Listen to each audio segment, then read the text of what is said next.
This may be the best sculpt that Games Workshop have released this year. Look at him. I mean, really, look at him. Holy hell. The Kroxigor. They're back. New Kroxigor. And that also means that I am back. And today, Mikey here from Live and Let's Dice, and we're going to be painting up a Kroxigor. Well, at the moment, I've already painted it.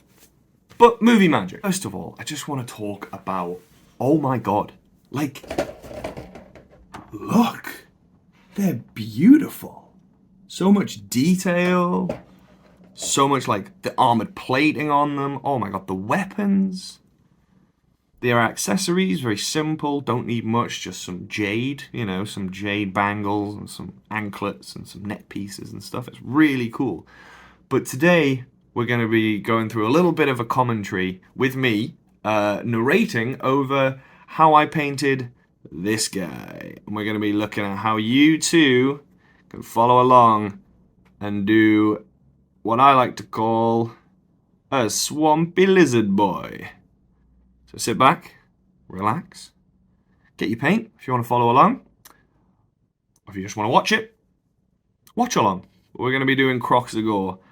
And we're about to find out whether this model here is the greatest sculpt ever produced by Games Workshop. I'm in the process of moving, so this paint isn't going to be at my main painting desk. It's going to be at my little side one that I've got here. Right, so we're starting off here. We're just looking at the model itself. You know, we're taking off the hands. We're not sticking it on together. This is how we're going to paint it. You know, it's ease of access. It's a little bit tricky to get to the, you know, parts of the face. The armor plates are so beautiful on this model. I was so excited. I was just pointing at bits, being like, yeah, this is good. So we're going to start off with, obviously, once it's been primed, we're going to start with Deep Red from Reaper Bones. We're going to have it really runny, and this is just going to be covering the whole of the model here. We're just putting a base coat of it down, and then that way, you know, it's nice, nice thin layer with good coverage, you know. So we want it even, main thing, and even. We want to make sure that we have all those details as well. So here, what we're going to be doing is we're going to be focusing on the underbelly and the underside of the tail. Basically doing the soft parts in like a nice bony color, in creamy ivory actually. With an idea that what we're going to do is something a little bit different, but it does provide a quick way to, excuse me, a quick way to do lots at once if you use the technique that we're going to do. So we're just using, like, you know, we're putting a bit of a base down. We're going to do 2 layers over it all. Make sure we taper it at the edges.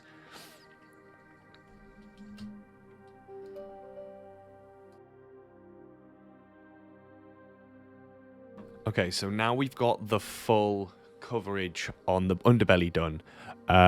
What we're actually going to be doing now is, once we've done our little touch-ups, we're good to go and move on to the next step, in which you are using AK Interactive Streaking Grime, specifically for Panzer Grey. I know it says it's for grey, but it's one of these things where it's got a quite, like, ready tone to it, so it does us a bit of a bit of a favour, or a bit of a solid. Make sure you shake it. Always shake it. Get a brush, because it's enamel. You're gonna ruin a brush here. So just make sure you just have a specific brush for it, and put it on thick. Put it on thick. Just make sure you protect your workspace. Don't do what I do here, as you'll see. Currently, I don't have any gloves on, but that sharp changes. Yes, hairdryers, they come wonderfully in handy for just making those quick things even quicker. So we take our thinners, or white spirit, and we rub away all those bits from the raised areas. So you'll see, oh, look at that. Look at that. It's got the, you know, the brownie tone to it, which all over everything will bring everything. It'll unify the colors. It'll unify the shade, almost like a lens or a gel over it. So what you want to do is you want to make sure you don't rub too hard. And if you're like me and you're a bit impatient, sometimes it can cause bits of paint to rub off.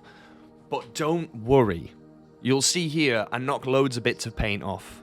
Right there, look. on the arm, on the leg. You know, he just looks a bit grubby at the moment. So what we need to do is now, obviously we've dropped it down and we've made it darker, we need to work up the reds again.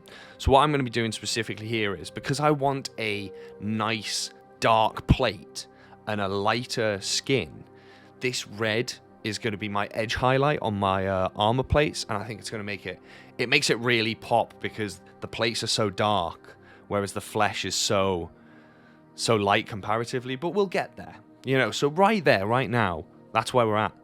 Looks nice, doesn't it? So what we're doing now is we're going to use a bit of the same blood red, and we're going to stipple it on the actual skin and flesh, and we're going to do it in such a way to try and make it look like the brighter the skin, you know, the higher up, the more direct in line with the sunlight.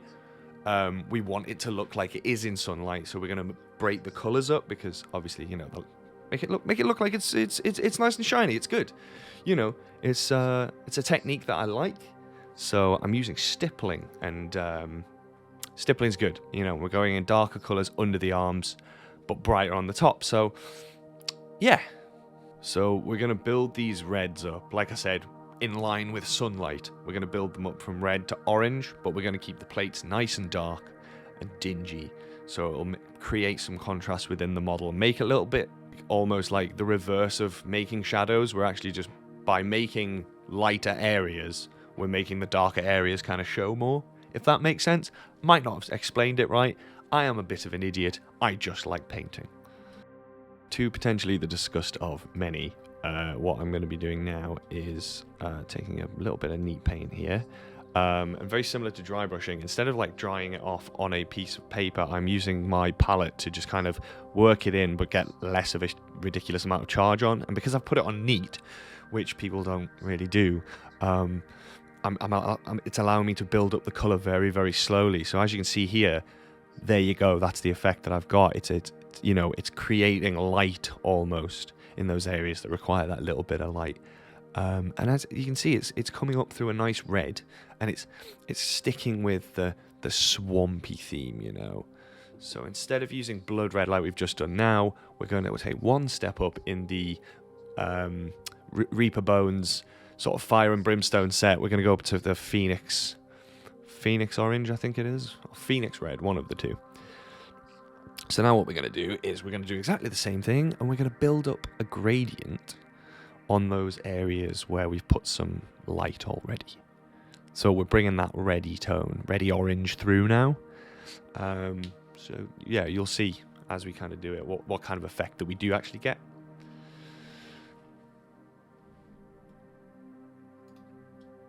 I really want to touch on, just for a second, how important brush charge is. Now, it's only something I've started really like leaning into myself personally now, since learning from a new sort of painting coach. But it's one of these things where the less I cannot talk how important it is that the less is more. The less charge you have, the better control you have of it, and it is so important. So please take your time, and even if it means you have to do 2 or 3 passes, even 7 or 8, do it, because the results are worth it.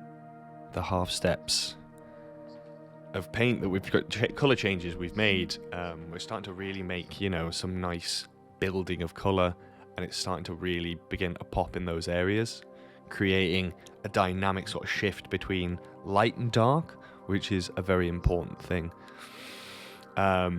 It's very important because it creates a bit of realism to a degree. And I know I'm not the greatest painter in the world, but it's one of these things where the more you practice, the easier it becomes to achieve things like realistic light and shadows through color. But the more you practice, the more you kind of subconsciously begin to study how light works and how light forms around different shapes. So yeah, practice makes improvement. So yeah, after the Phoenix Red, we've moved on to the Fire Orange within the Fire and Brimstone set, and we do another pass over, and it just brings that colours in all the different areas together and starts to really make it. Okay, so that's pretty much the skin based in. Looks a bit bare, looks a bit barren without his, you know, accessories and things like that. So what we're going to do is we're going to do the jade and stuff now, just to, you know, give him those little accents. The two colours I'm predominantly going to be using for Jade is, funnily enough, Jade and Bright Pale Green from Pro Acryl. So what I did was I did a base coat of Jade, let that dried, and then towards the top of the areas I did some highlighting of Bright Green mixed with Jade. And then what I did after that was, once that had dried, did an accented highlight of green, the Bright Pale Green, sorry. And then I used the Gorgon Green Intensity ink from Greenstuff World, and I washed it down, and then I just did another neat Bright Pale Green highlight, boop, right in those top corners, just to make it pop where the light hits it. And I've made my Jade quite opaque because it's one of these where the more translucent it is, the more like different light dynamics you can have in it, different light shafts, you know, different reflective areas. But I went for quite opaque, so the sun's doing most of the heavy lifting. Alright, so any ropes now that he has on his body, we're going to do them in Burnt Umber from Vallejo, and then we're going to highlight them in Middlestone. And there you have it, very simply, those ropes are now highlighted. For the little metal talismans, we're going to be using light bronze from Pro Acryl. So we're just going to do a once over there. I wanted to achieve like a very raw looking metal because I wanted them to seem primitive, even though these are intergalactic star beasts. It's one of these things where, you know, metallurgy doesn't really seem their forte. Okay, so what I'm planning to do is, after I've done these metal talismans, I'm planning on then moving on using coal black from Pro Acryl just to black out the spines and the claws. So now that they've been done, we need to do some more highlights on the face. We're going to do the weapon, the face, the eyes, the teeth, you know, things like that, and then the hands and the weapon, and then we're going to base it and bring it all together. So for the weapon haft, what I'm going to be doing is I'm going to be using a base coat of purple from Pro Acryl because it's nice and matte. And then the plan is to then, you know, bring all the colours and stuff together with the streaking grime again and do the same process of rubbing it off as I did with the skin. And then obviously I'll be putting on the same metallic as before, just on the rings that are on the haft. And then doing the sort of surrounded, you know, gemstone as the same jade as I did on the jewellery.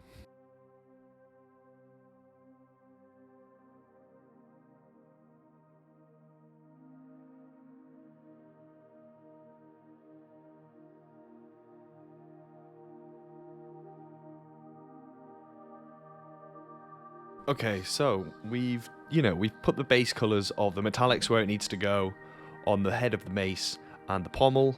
So we've then put the streaking grime on because what's the point of repeating the same step? We may as well just skip to the good part. So what we're doing now is we're getting in ourselves into that bit of thinners. It comes out minging because my thinners are dirty. Yeah, so they're very contaminated. So, you know, try your best not to double dip. But if, you know, needs must, it's your hobby, do what you want. So we're just going to rub all this off and it'll show you, you know, things will start to be muted, but, you know, pop a little bit more. So I didn't have my light on, so it's like, right, okay, so what we'll do is we'll turn the light on and we'll show you. Start a bit of colour, you know, you can start to see a wee spot of colour coming through, and it's nice, it's pleasant. You just got to be careful not to rub off any paint. Just make sure you keep some grime in there to show the dirt and shadow.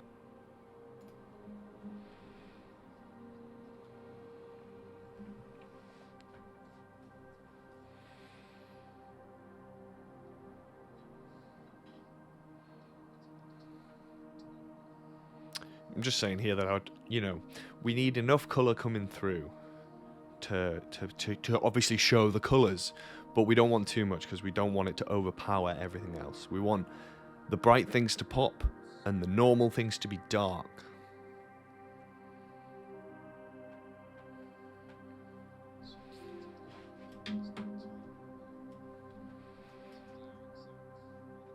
So now what we're going to do is we're going to start to rub off the metal casing around the jade stone. So once we've rubbed off all the metals, what we're going to do is we're going to then do the jade in the middle, highlight the jade up, and touch up the metallics where I might have messed up.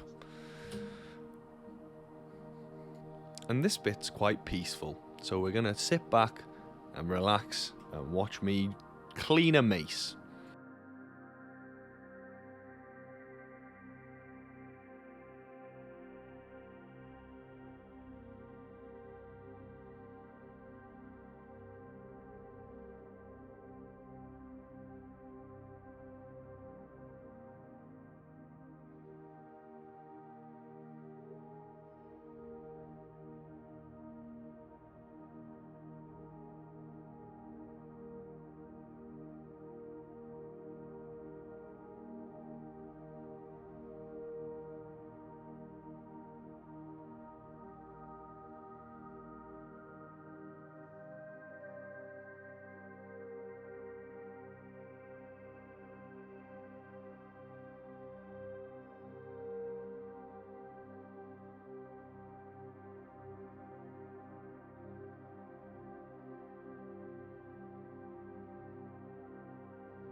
Simply lovely.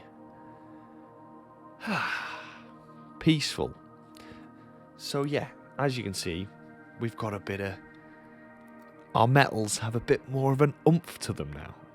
Look at that technique. Look at those knuckles. Look at those big hands. Whoa, a real man. So now we're going to start on the jade of the weapon, just like normal. Base of jade,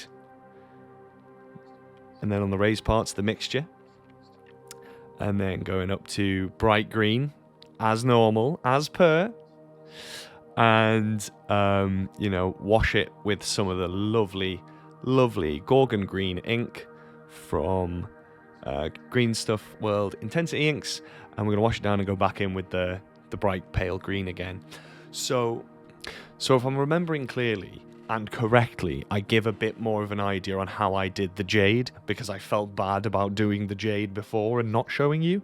So what I'll do is we'll just sort of crack on and have a look. But basically what we're going to do here is, as you can see, I'm just putting the jade in those recessed areas of the encased, or, you know, inside the encased area, making sure you be very neat, make sure it is an even base coat. I've chosen 2, you know what I mean, as long as you're getting a consistent even base coat. Do as many as you want, as long as you don't lose any detail.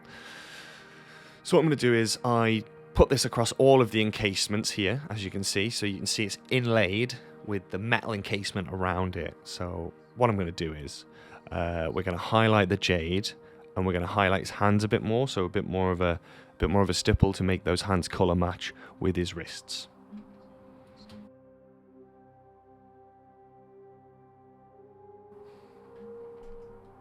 Now comes the fun part. Shake, shake, shake, Sonora. Shake it all the time. Make sure your paint's always shook. And what we're going to do is we're going to create the mixture there of the jade. And we're going to do, you know, like I say, it doesn't have to be exact same hue as you got before, because at the end of the day, these are gemstones. These are real. They have variables in them that can change the colour. So, you know, if everything's too uniform, sometimes it can look too clinical. Whereas this, I want a bit of rough and ready to it. So we're mixing it up. We've got ourselves a nice colour there. As you can see, I kind of left some kind of like not fully mixed areas, just in case, you know. I'm not making up excuses for not mixing my paint properly. You lie. So we're going to take that mixture and we're going to highlight up on the areas of the jade, being as neat as we can. And like I just said there, which I've taken the audio off, rejoice, for bad things are about to happen. As you can see, we're just going to focus mainly on the areas where I think that the light would sort of go to, or go through, rather.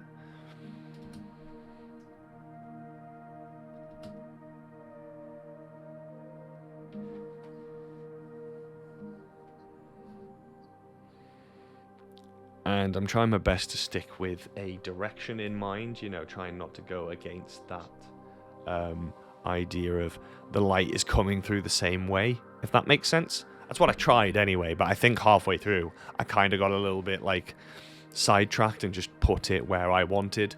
But, you know, at the end of the day, everyone can make improvements.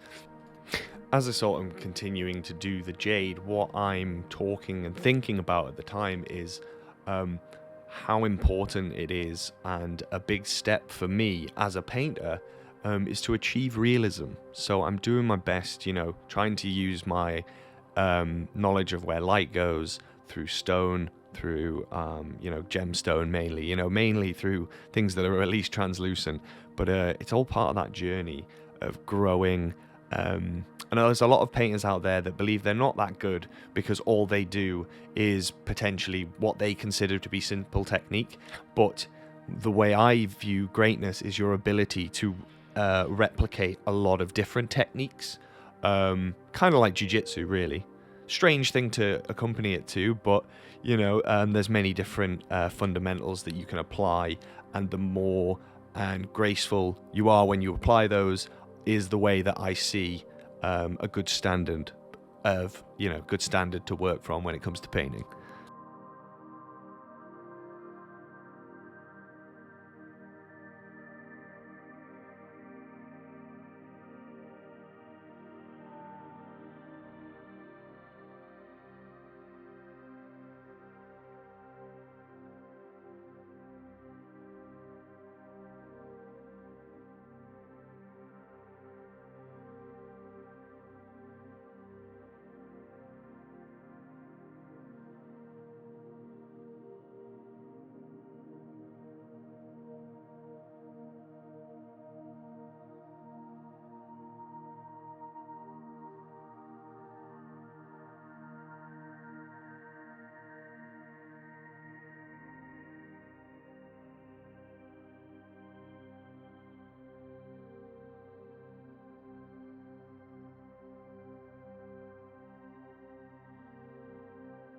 And there we go. There you have it, sports fans.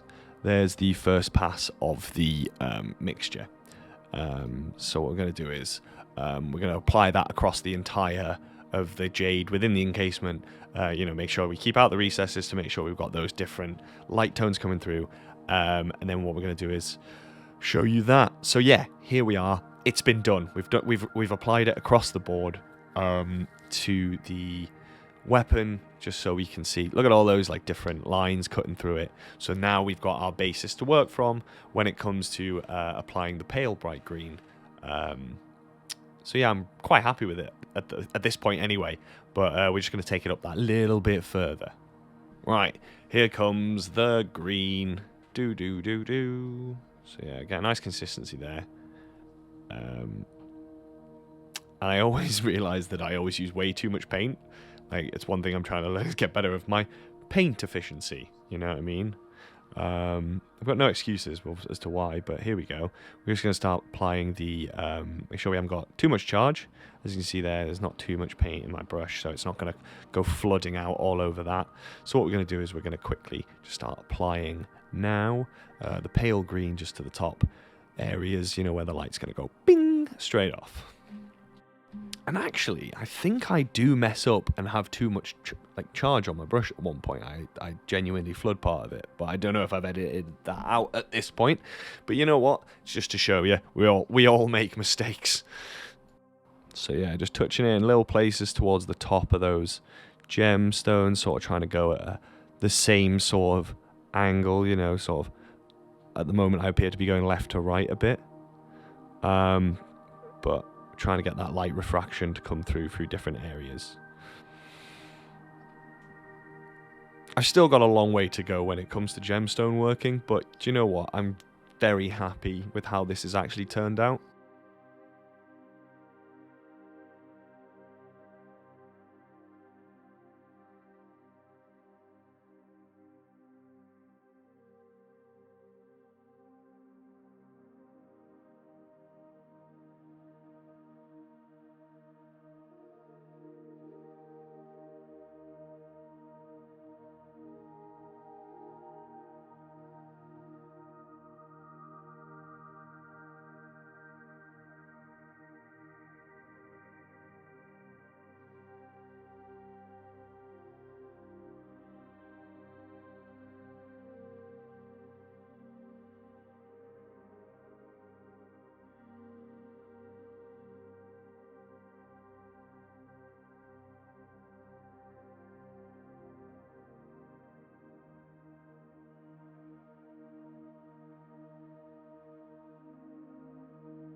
And there you have it, sports fans.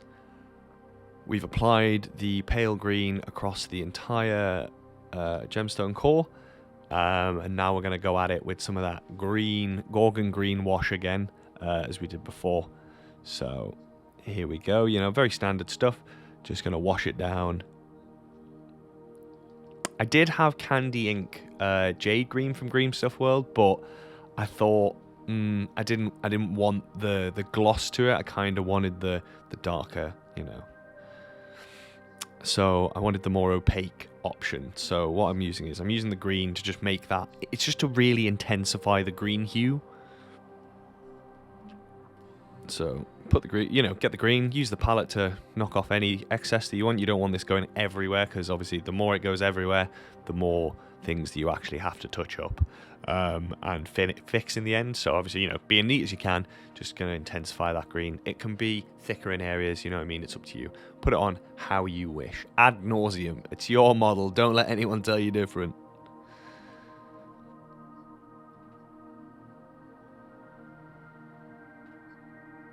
And remember, you can always touch up mistakes. So if you do make a little bit of an issue, do make a little bit of a mistake, not a problem. Just go back in and fix it.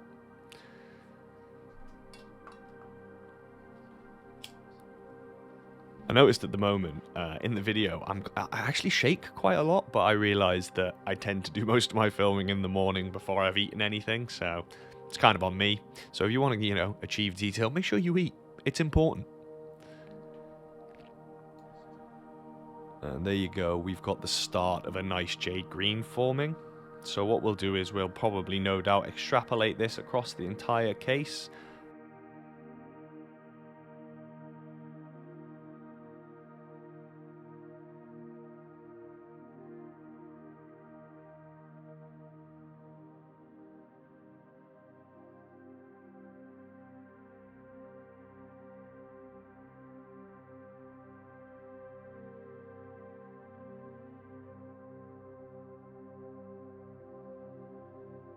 And there you go, that's where we're at.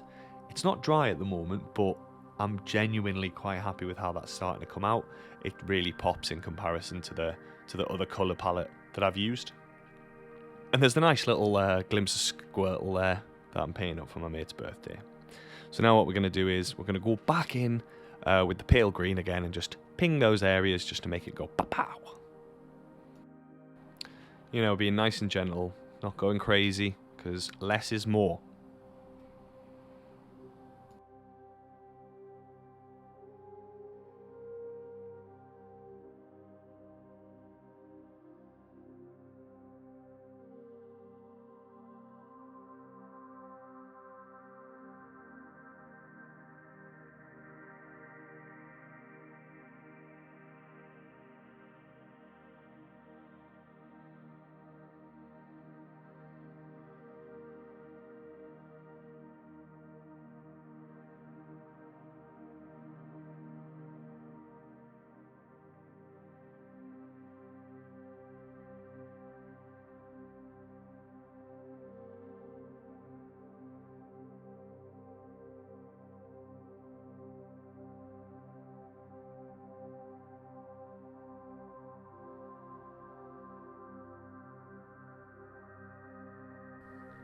And whoa, good camera work, Mikey. There we go. That's it. That's the jade done now. Oof. Ready to stick his hands on. Yeah, so you know, we're all Gucci. We just need to stick this guy to his body. And do the face. So what I was thinking about here is I was like, oh, what colour would work? And I thought a really nice, like, icy sky blue would be a really good idea to make it pop. Because obviously they are celestial star demons, so I want that, like, aura of magic to them. You know, the ethereal kind of vibe with the eyes and stuff. So yeah, sky blue, pro acryl, trusty. I was debating mixing in a bit of white, but I was quite happy with just the base of blue. I could go that little bit further, but I thought, nah, don't spoil a good thing.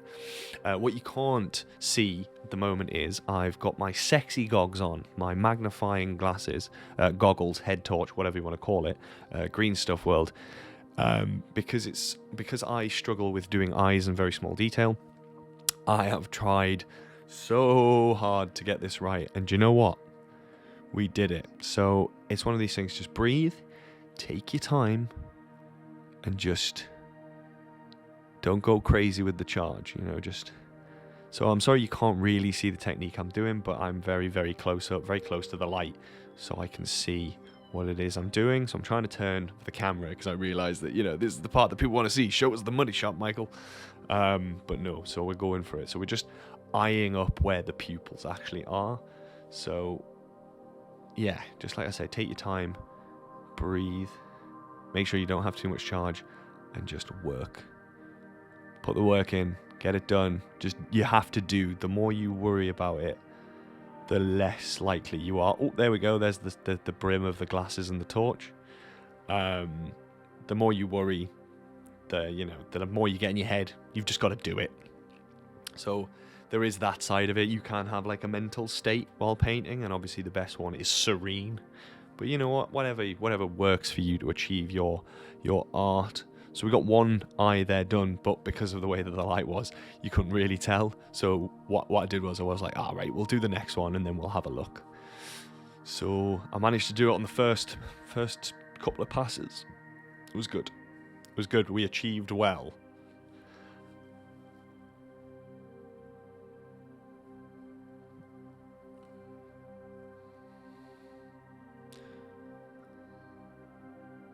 You can't really see, and there you have it. There we go, some nice ice blue eyes that just give him the pop of the demonousness. Because if you didn't notice, Seraphon have a keyword of demon. So yeah, Stormcast absolutely slapped them about as well. So, but yeah, I was very happy with the eyes. I was very impressed. A couple of expletives.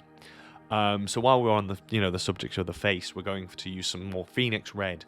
And with the Phoenix Red, we're going to highlight up those areas of the face, i.e. the lip, the spines on like the lower jaw, a bit more up the nose, things like that. So we're going to begin to bring these colours in, as I'm pointing to here, but you'll see.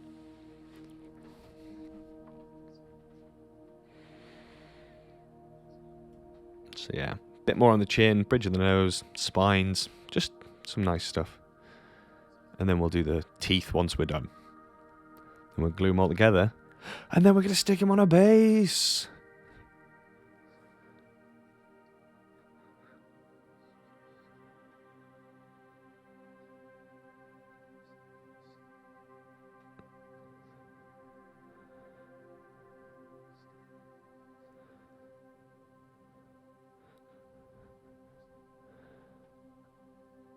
So now, yeah, using the Phoenix Red, we're just going to apply that all to the areas around the face. So, those nice details. Just taking our time, you know, where the light's going to hit, making them stand out. Pop that little bit, just that little bit more.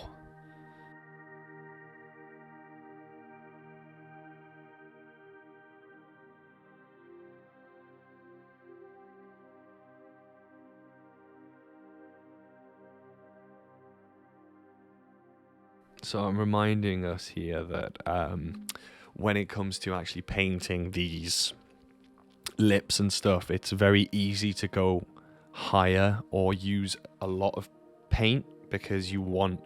The brain sometimes naturally tells you that instant success techniques are the way to go because you want to see the instant work, whereas if you just slowly build the colour a bit more, you have more control over it. And just like that, he's got some sick Joker lips coming along. But yeah, just take in the model and where you need to go with it. It'll take you further than rushing.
So now we're just going to continue on with the highlighting, you know, but also putting the blood red around the eyes, you know, hitting those high points, just making the overall face pop.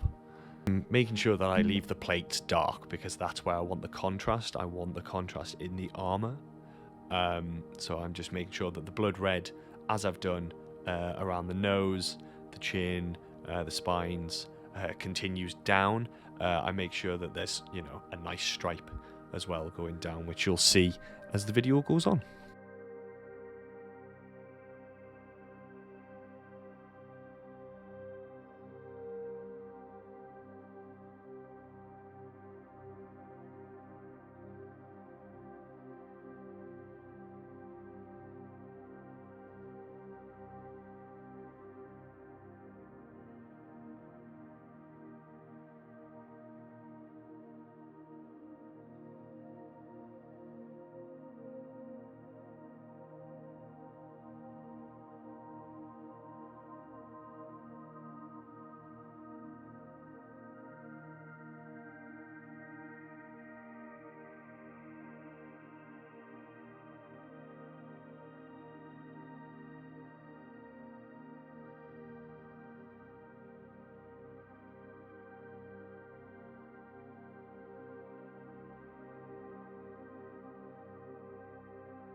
So now that we've done that, all we really need to do is the teeth and tongue. And then we just need to make his base, really. Stick them together, make his base. So for the teeth, I'm going to be using Yellow Bone from Reaper Bones Paint, baby.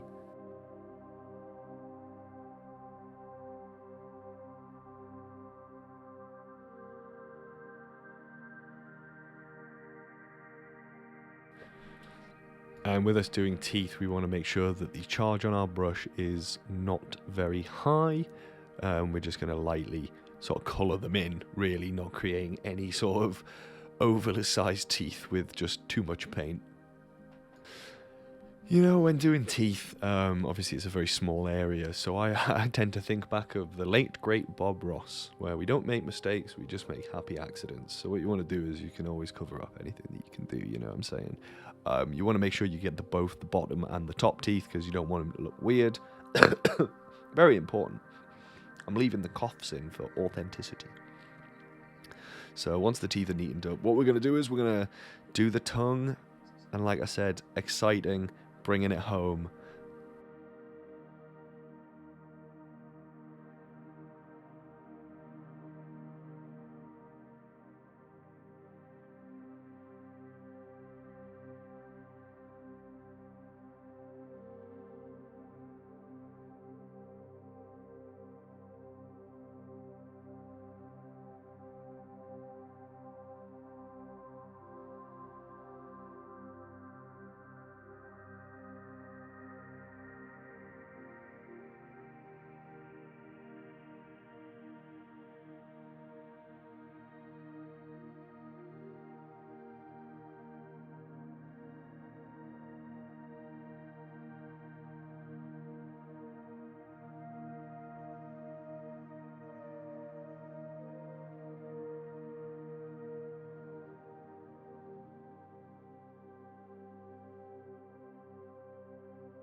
Don't know why I couldn't get it to focus, but it couldn't.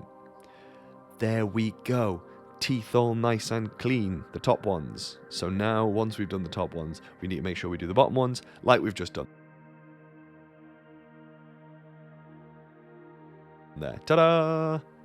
Teeth done. Tongue time, baby.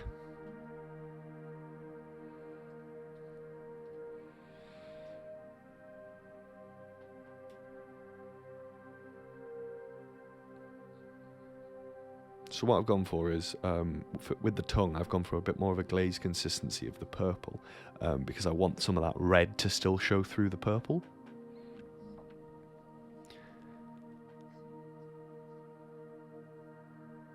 You know, just making sure that the tongue itself is popping a little bit more, so focusing on the, you know, the parts that you can see, especially where the light's going to hit it, where the mouth's open, so the side, and a little bit on the top.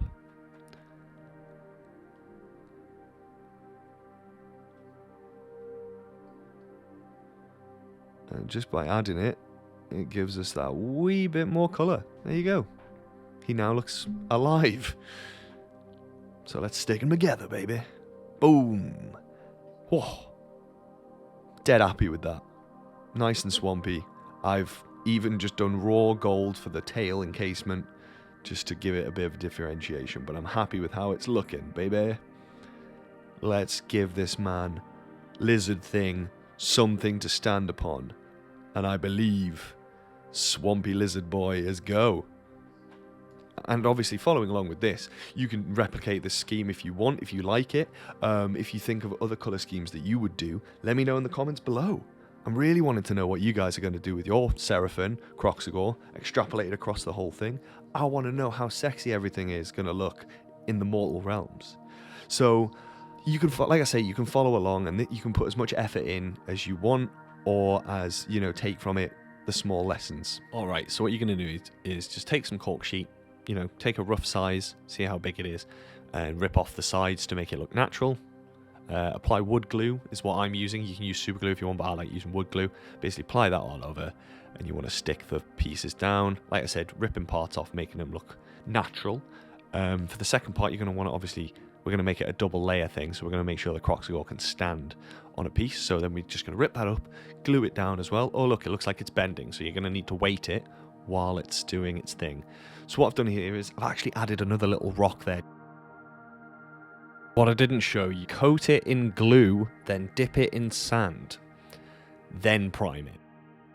And what we need is Vallejo Slimy Grime and brown ink, swamp brown or walnut brown ink from the Intensity ink sets works nice. Make a mixture and apply that very, very heavily to the entire thing.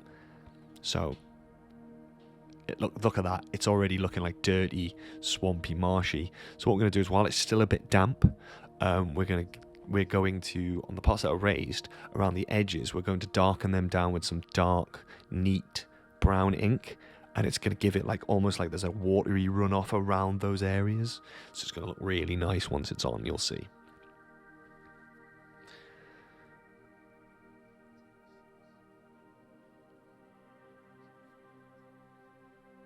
I'm aiming for the bottom part to look almost like it's water sodden. You know what I mean? It's like if you stand on it, it's going to push water out of it. So you can see there we've got almost like depth and layers. And then on the parts that are out of the water-ish, not sodden, we're going to just sort of half wet, half dry, apply like some stippling motion of grey to it.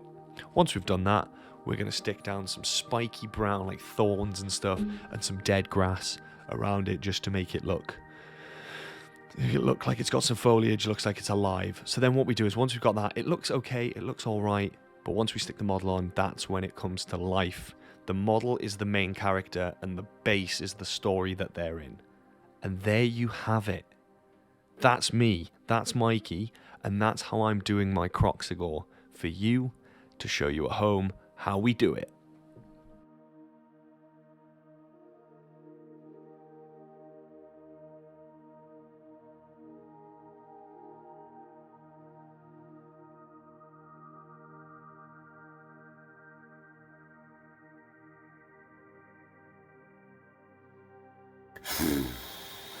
And there we have it. That's how we made this little guy.